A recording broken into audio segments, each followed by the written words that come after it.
Halo semuanya, Assalamualaikum warahmatullahi wabarakatuh. Perkenalkan, nama saya Mayang Sari. Saya dari kelas 1G Malam di Universitas Muhammadiyah, Tangerang. Di video kali ini, saya akan menjelaskan tentang pendidikan nilai. Yuk kita simak baik-baik videonya. Pendidikan nilai dibagi menjadi 3 bagian. Yang pertama, ada hakikat dan makna nilai. Yang kedua, ada proses dan pendekatan pendidikan nilai. Yang ketiga, ada pendidikan nilai di Indonesia. Hakikat dan makna nilai. Menurut Katsov, hakikat nilai dapat dijawab dengan 3 cara. Yang pertama, dengan cara subjektif. Yang kedua, secara ontologi. Yang ketiga, secara objektif. Subjektif berarti tergantung pada pengalaman manusia pemberi nilai itu sendiri. Ontologi berarti tidak terdapat dalam ruang dan waktu, namun dapat diketahui melalui akal. Objektif merupakan unsur-unsur tujuan atau sasaran yang menyusun kenyataan.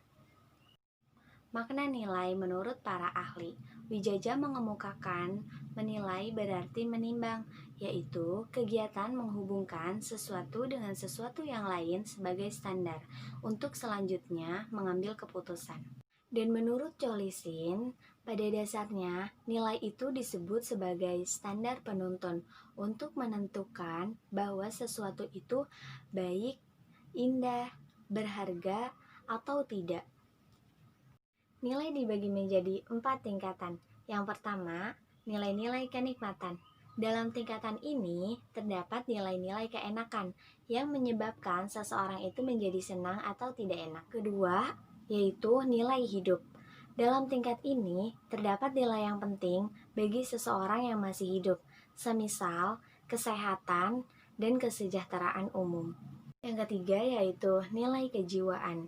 Dalam tingkat ini terdapat nilai kejiwaan yang sama sekali tidak tergantung kepada jasmani maupun lingkungannya, misalnya keindahan. Yang keempat atau yang terakhir yaitu nilai kerohanian.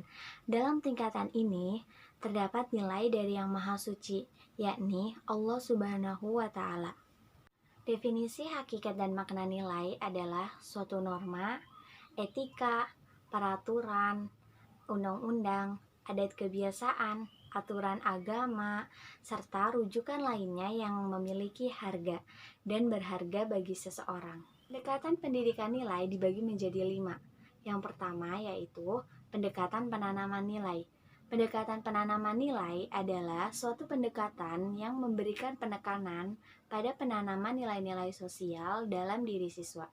Yang kedua yaitu pendekatan perkembangan kognitif. Pendekatan perkembangan kognitif adalah perkembangan yang karakteristiknya menekankan pada aspek kognitif dan memberi dorongan kepada siswa tentang masalah-masalah moral dan membuat keputusan-keputusan moral. Yang ketiga yaitu pendekatan analisis nilai. Pendekatan analisis nilai memberikan penekanan pada perkembangan kemampuan siswa untuk berpikir logis dengan cara menganalisis masalah yang berhubungan dengan nilai-nilai sosial. Yang keempat yaitu pendekatan klarifikasi nilai.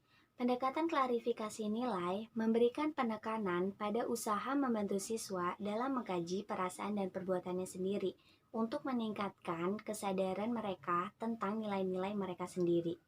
Yang kelima yaitu pendekatan pembelajaran berbuat. Pendekatan pembelajaran berbuat memberikan kesempatan kepada siswa untuk melakukan perbuatan-perbuatan moral baik secara perseorangan maupun secara bersama-sama. Proses pembentukan nilai pada anak dikelompokkan menjadi 5 tahap. Yang pertama yaitu tahap receiving, yang kedua yaitu tahap responding, yang ketiga yaitu tahap following, yang keempat yaitu tahap mengorganisasikan nilai, dan yang terakhir yaitu tahap karakterisasi nilai. Sistem pendidikan di Indonesia. Sistem pendidikan di Indonesia saat ini telah kehilangan makna dan nilai. Hal itu terjadi karena para pelaku pendidikan saat ini lebih mementingkan unsur skill, bukan knowledge.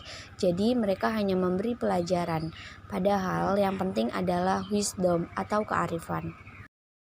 Mungkin hanya sekian penjelasan dari saya, kurang lebihnya saya mohon maaf. Wassalamualaikum warahmatullahi wabarakatuh. Bye-bye.